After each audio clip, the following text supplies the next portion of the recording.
Banyak orang itu amal tapi tidak ada niat, akhirnya amalannya itu kosong. Dan niat itu kata Imam Ghazali bukan didapatkan hanya dengan nawaitu usolli fardhu dhuhri, nawaitu usolli fardhu subhi. Itu lafadznya niat. Niat itu timbul, kata beliau ini, kalau hati itu punya cita-cita terhadap sesuatu. Kalau orang itu kenal keagungan Allah Subhanahu wa taala, yang berkuasa di alam semesta ini hanya Allah Subhanahu wa taala, yang menentukan hanya Allah Subhanahu wa taala, maka hanya timbul niat, saya harus mencari ridha Allah. Kalau Allah ridho sama saya, beres. Karena dunia ini milik Allah, akhirat juga milik Allah.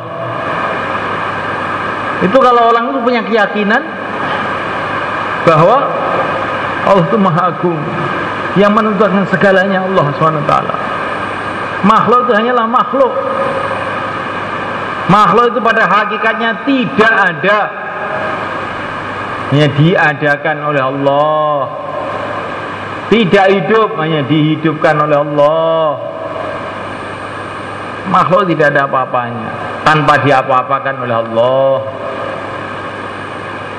Kalau orang punya keyakinan begini, akhirnya niatnya cari ridha Allah saja. Tapi kalau orang keyakinannya salah, pokoknya ada duit, beres. Nah, saya ini banyak masalah, kenapa? Nggak ada duit. Kalau ada duit, beres. Kalau orang punya keyakinan begitu, maka dia tidak pernah punya niat untuk cari ridha Allah, itu nggak pernah. Niatnya ya beli duit itu saja. Ngaji ya niatnya supaya dapat duit, sholat supaya dapat duit, zikir supaya dapat duit, dakwah supaya dapat duit, ke sawah apalagi supaya dapat duit. Karena keyakinannya dengan duit selesai masalah. Kalau keyakinannya dengan pertolongan Allah selesai masalah, maka kemana-mana hanya mencari ridha Allah. Di sawah pun pikirannya mencari ridha Allah. Di sawah ini tidak bisa menyelesaikan masalah. Kalau sawah bisa menyelesaikan masalah, petani-petani sudah selesai masalah semua. Jabatan ini tidak bisa menyelesaikan masalah. Kalau jabatan bisa menyelesaikan masalah, Presiden Mesir tidak masuk penjara. Presiden-presiden tidak akan mati. Teknologi tidak bisa menyelesaikan masalah. Kalau teknologi bisa menyelesaikan masalah, ahli-ahli teknologi tidak kena gempa, tidak kena tsunami. Ini nyatanya orang ahli teknologi pun kena gempa, kena tsunami, kena kesusahan, menunjukkan bahwa teknologi tidak bisa menyelesaikan masalah. Hanya Allah yang bisa menyelesaikan masalah. Maka sebelum sholat, Allahu Akbar, Allahu Akbar. Sebelum sholat, supaya keyakinan hanya kepada Allah. Akhirnya lillahi ta'ala, untuk mencari ridha Allah itu tertanam dalam hati. Kalau orang tidak ada kefahaman mengenai keagungan Allah, kehebatan Allah, kekuasaan Allah, bahwa yang berkuasa hanya Allah, maka orang itu tidak akan pernah punya niat yang benar. Niatnya mesti macam-macam itu, apa saja.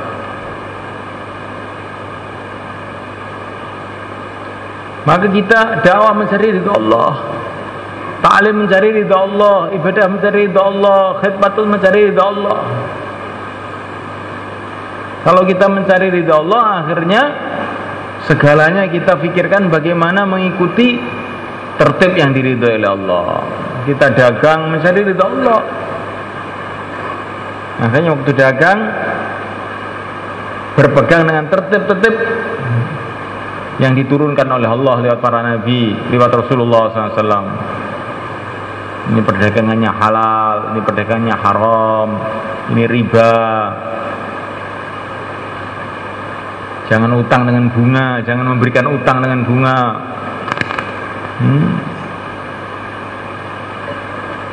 Walaupun saya dapat utangan banyak, nanti kalau Allah membuat masalah, masalah juga. Duit tidak bisa menyelesaikan masalah. Ini ada satu keluarga, ini contoh beneran, ini orangnya masih hidup sampai sekarang. Pikirannya ini pokoknya duit dapat, selesai masalah. Pokoknya duit datang, selesai masalah. Itu aja pikirannya itu.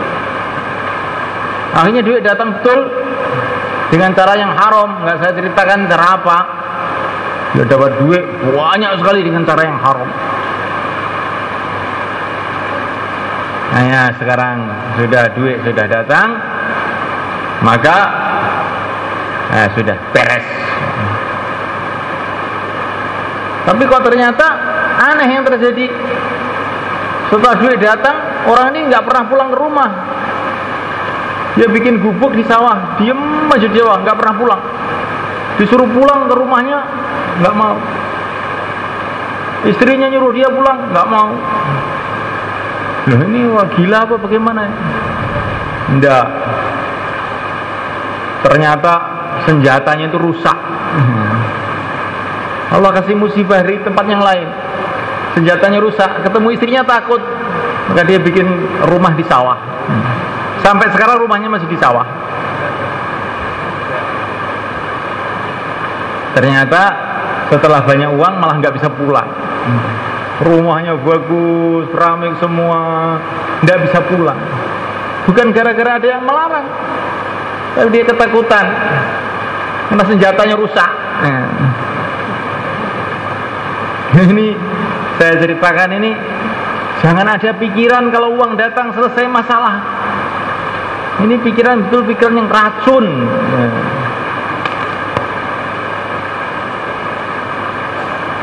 Ada orang punya pikiran kalau sudah punya ijazah SMA beres masalah. Kalau saya sudah jadi sarjana beres masalah. Itu pikiran-pikiran yang menipu kita. Kalau Allah tolong kita, ya beres masalah. Kalau Allah tidak tolong kita, tidak akan beres masalah. Maka hari ini yang dipikirkan mencari ridha Allah saja. Waktu dakwah yang dipikirkan mencari ridha Allah. Bukan dakwah ini untuk cari pengaruh, cari ini, cari itu, untuk menampakkan kepandaiannya berbicara, kehebatan amal dia, tidak. Mencari ridha Allah. Ta'lim mencari ridha Allah, ibadah mencari ridha Allah, khidmat di sawah, di ladang, di pasar mencari ridha Allah. Hanya dalam segala hal selalu ingat pada Allah. Rijalun la tulhihim tijaratu wala bay'un an dzikrillah. Berdagang tapi ingat terus sama Allah. Ini para sahabat. Berdagang, jual beli juga, tapi hatinya itu ingat sama Allah saja. Inilah para sahabat. Ingat kepada Allah dalam perdagangan itu diantaranya yang halal dihalalkan, yang haram diharamkan. Maka para sahabat itu di pasar imannya meningkat. Di pasar tapi lama-lama jadi wali. Di pasar kok bisa jadi wali? Nah sekarang ini orang di masjid malah nyolong serandal, gimana itu? Karena keyakinan yang keliru tadi. Keyakinan kepada Allah, di pasar mencari ridha Allah, maka di pasar menjalankan syariat Allah, di ladang menjalankan syariat Allah, tidak memindah galengannya temannya. Galengan harus dipindah, kayak kuat ya, mengeluarkan aji-aji kesaktian, tahu-tahu galengan sawah yang di sana tahu bisa pindah ke sini dalam sekelip mata. Nah, yang punya sawah tidur pagi-pagi loh, galangan saya sudah pindah. Wah, ini keajaiban nih.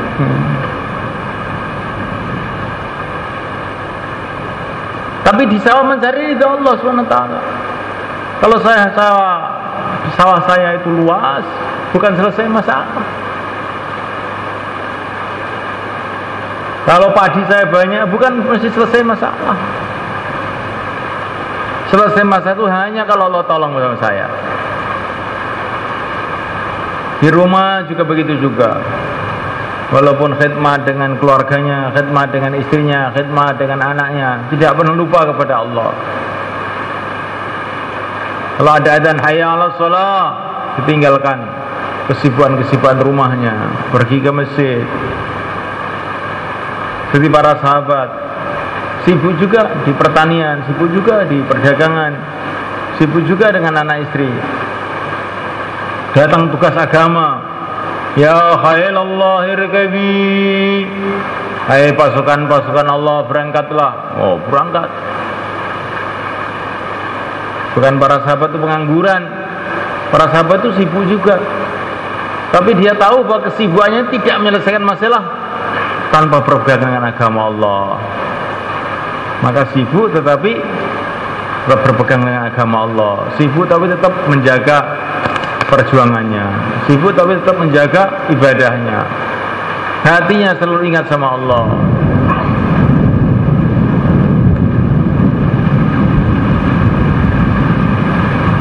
Ini yang kita usahakan oleh karena Ta'ala.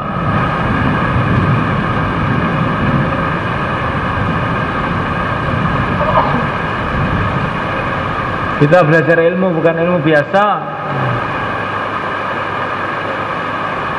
Nah, ilmu yang warisan Rasulullah, ilmu yang mendatangkan takut kepada Allah. Innama yakhshallah min ibadil ulama. Ilmu yang kalau kita ini belajar ilmu itu mendengar hayya 'alas shalah, Allahu akbar, hati gemeter. Wa idza dzukirallahu wajilat qulubuhum. Itu ilmu yang hebat tuh begitu itu. Itulah ilmunya para sahabat dulu gitu. Ilmu, setelah belajar ilmu itu, kita di pesantren ini belajar ilmunya cara sholat, waktunya sholat, macam-macam ilmu itu sudah bagus, itu penting. Tapi dulu kok sahabat itu belajar ilmu ini, yang saya pelajari ini, kok kemudian datang waktu sholat wajahnya jadi pucat, badannya gemetar karena merasa dipanggil oleh Allah. Nah, ini yang mau kita pelajari, ruhnya ilmu ini. Ibaratnya yang kita pelajari itu baru kabel-kabelnya, nggak ada strumnya. Kalau ada strumnya, kabel kecil itu aja sudah nyedot orang mampus ya. Yang nggak ada strumnya, walaupun kabelnya satu gelugu, ya nggak apa-apa. Begitu juga kalau ilmu itu yang betul-betul ada ruh, ada setrumnya, mengakibatkan kita takut kepada Allah, mengamalkan perintah-perintah Allah, mendilarang Allah. Itu ilmu yang kita pelajari itu mengakibatkan kita jadi gemeter, mendengar asma Allah aja gemeter. Wa idza dzukirallahu wajilat qulubuhum. Perintah Allah didahulukan melebihi segalanya. Ini urusan Gusti Allah lagi. Nah, urusan karo manusa ya gak apa-apa, kari-kari gak apa-apa. Tapi nek iki urusan karo Gusti Allah ora tenanan nih.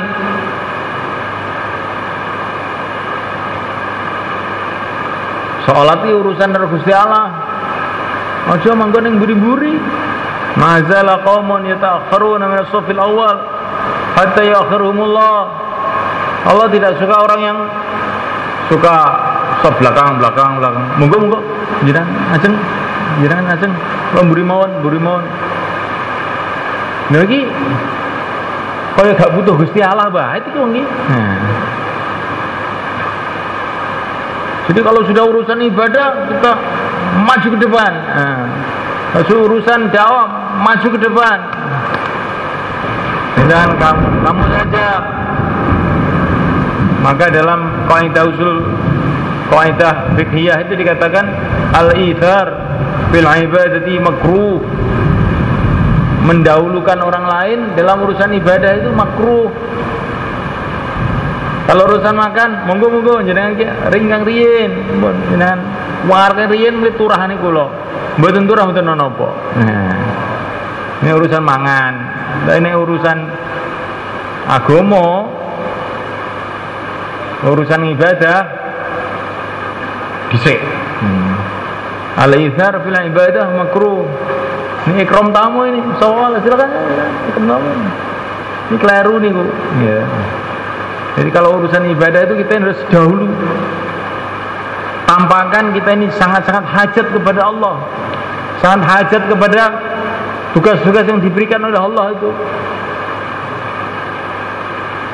Jauhlah dhisik-sen.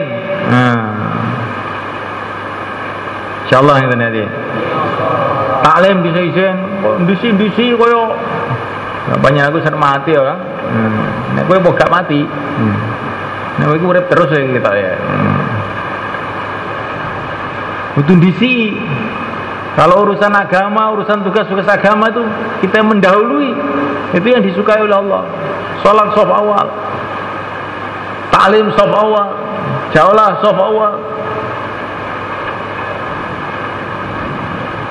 Kita niat insyaallah.